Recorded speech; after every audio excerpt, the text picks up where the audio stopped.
Professor Richard Wiseman, a professor out of the UK, went in search of the world's funniest joke. Do you want to hear it?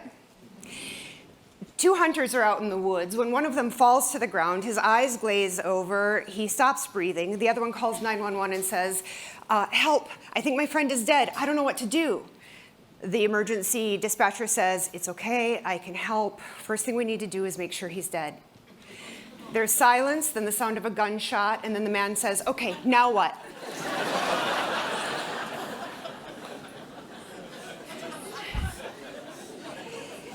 Dr. Tom Veach, a professor at Stanford, hypothesized that for humor to occur, there has to be a moral violation. Something feels wrong or is threatening to you. And at the same time, that thing is normal. Peter McGraw and Caleb Warren, about a decade later, said yes. And not only is that moral violation existing, it's not only normal, but it can be made non-threatening, or the word they used was benign. E.B. White said, analyzing a joke is like dissecting a frog. Nobody cares, and the frog dies. So we're going to dissect a frog real quick. That world's funniest joke, the punchline is, okay, now what? In the exact same moment we learn that the moral violation is he just shot his friend, we also learn it's benign because he was just following her instructions. So a student of mine who graduated from my law enforcement program, he's now a special agent with federal investigations, and he stopped by my office one day and said, Dr. Mork, sometimes I feel really guilty about what I'm laughing at. When is dark humor too dark? Great question. And you may wonder, why did he ask me that? Because my master's degree is in grief, and my doctorate's in clinical and forensic psychology. But for the last 10 plus years, I've been studying the applied and therapeutic benefits of humor in a lot of different domains, like hard jobs, law enforcement, first responders, healthcare, emergency services, but also in really high stakes environments like international mediation, conflict resolution, and hostage negotiations, or as my late husband would call it, our wedding vows. But also, I'm fascinated by dark humor in taboo topics like pain, suffering, illness, disease, death, and grief. Because when my husband died of an aggressive lung cancer, leaving me to parent our 2 children alone, I cried a lot, and I also laughed a lot. And when I realized that, I got serious about studying humor. So when Alex asked me that question, I was intrigued, and I invite you to ponder the same question. Is dark humor ever too dark? Is it strictly risky, or can it be beneficial? So my brother-in-law, when he was a young rookie cop, he was called out one day, one late afternoon, to help drag a lake for a drowning victim. They were out on the water all night long, looking for something he really did not want to find. The sun came up the next morning, and mid-morning they finally located the body. They pulled it ashore, they gently laid it out on the grass, and young Richard realized, when looking at this guy, that they shared a lot in common. Same age, race, gender, build, hair color, and the existential reality of that, paired with complete exhaustion of a hard task, had a gravitational pull, and he dropped to his knees. And then he flopped back on the grass, and knowing that all the eyes of the other cops were on him, he said, when the coroner comes, make sure he grabs the right body. Dark, yes. Risky, not really. Beneficial, absolutely. Because what he did was he turned this from horror to the absurd. He flipped it with cognitive reframing. He also used it as a psychological release valve. There's no crying in law enforcement, but you can make one another laugh. And so we have actually seen that the use of humor as short-term coping can actually buffer us against burnout, compassion fatigue, and the deleterious effects of vicarious trauma.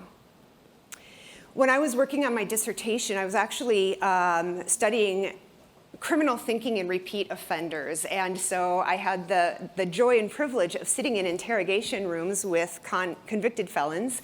And then on my breaks, I would actually share a break room with a police department. And I heard some things. One day, hot August day, they got a non-emergency call that a man named Joe had gone missing along with his keys in his car, and just to be on the lookout. About a week later, they located the car, and it had some liquid dripping from the trunk and a foul odor emanating from it. They popped the trunk and they found Joe. Back at the lunchroom, in the break room, they began to refer to him as Sloppy Joe. Now, slightly darker and slightly riskier, but still beneficial. One of the benefits is it creates a common in-group language. If you know, you know. But it can also be used in the military and healthcare and a lot of other very difficult work as a healthy hazing strategy.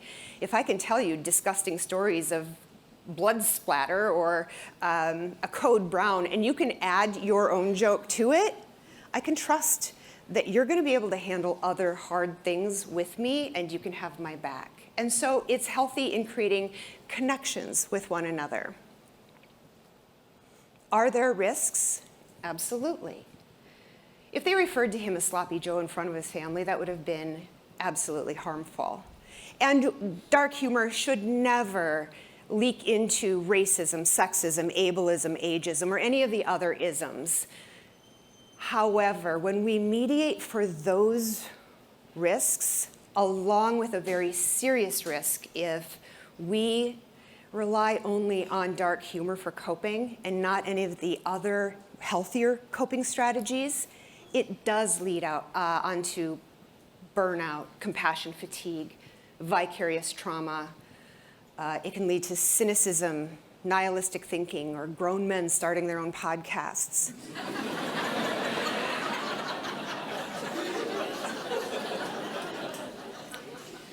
But we want to mediate for those risks. The greatest risk, I think, is that it can create a culture where vulnerability is silenced. And vulnerability, when silenced, definitely can be risky. It leads to stigma and shame and worse, which is why we do see increased rates of completed suicides in certain populations. We do not want to silence vulnerability. Dr. Chaya Ostrauer, she did research on the use of dark humor as a defense mechanism during the Holocaust, and she interviewed victims and survivors of the ghettos, the concentration camps, and the death camps. And a number of themes emerged, beautiful themes, but this one really stood out to me.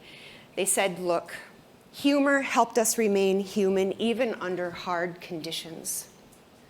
Viktor Frankl, who was also interred at a number of camps, he wrote, humor was another of the soul's weapons in the fight for self-preservation. In his amazing book called Man's Search for Meaning, he also wrote, it is well known that humor more than anything else in the human makeup can afford an aloofness, an ability to rise above any situation, even if only for a few seconds. And I would be remiss as a psychologist if I didn't at least mention Sigmund Freud. He wrote back in 1927, humor is not resigned, it is rebellious. It signifies triumph in the face of adverse real circumstances. My daughter was born a couple days past her due date, and she has been late ever since. If we want her to be somewhere at 10, we tell her it starts at 9. My late husband, on the other hand, if you weren't 5 minutes early, you were already late. And so her chronic tardiness was exasperating to that man. So the day he died, the children and I were at the hospital all day, and family and friends, neighbors, coworkers would come to support us and say their final goodbyes. Late that afternoon, I realized that the children hadn't eaten anything of substance all day except for vending machine sushi, because I'm that kind of mother. And so I asked my brother, Dave, please, will you take the kids down to the cafeteria to get them some dinner. I swear, as soon as the ding of the down elevator sounded, Scott's breath changed. I suspect he didn't want them to see him take his last breath. And he died at 6:15. Somebody called down and said to Dave, bring the kids back up, and they came and joined me, and the three of us just stood there at the end of his hospital bed in shock, saying our last goodbyes and I love yous, and the rest is just a blur. To me, I don't remember anything after that. Until we got home. We walked in from the garage and we stood in the kitchen, and this wave of grief and despair and terror crashed over us, and I held them to me, and we just sobbed, these gasping, choking sobs of despair and fear of the unknown. But like any crashing wave, it started to recede. We start wiping our tears and our noses, and then my daughter said, I can't believe I was even late to his death. Oh, my friends, we laughed. We laughed so hard. Peals of laughter replaced those gasping, choking, breathless sobs. And some of you might think, that's too soon. And I'm going to tell you, no. That laughter was just in time, because there was air and breath and undeniable life in that laughter. And it reconnected us to each other and to our humanity, and it had signal value. That laughter told me that my kids were gonna be fine. Eventually they would be fine, and my laughter told them that their mother was going to be strong. And we are. My friends, my invitation to each one of you is, when you are walking through the darkest moments of your life, look for the humor, because it will tether you back to your own humanity and connect you to one another. But also listen for the laughter, especially your own, because that laughter is going to tell you that you are going to be okay. Thank you.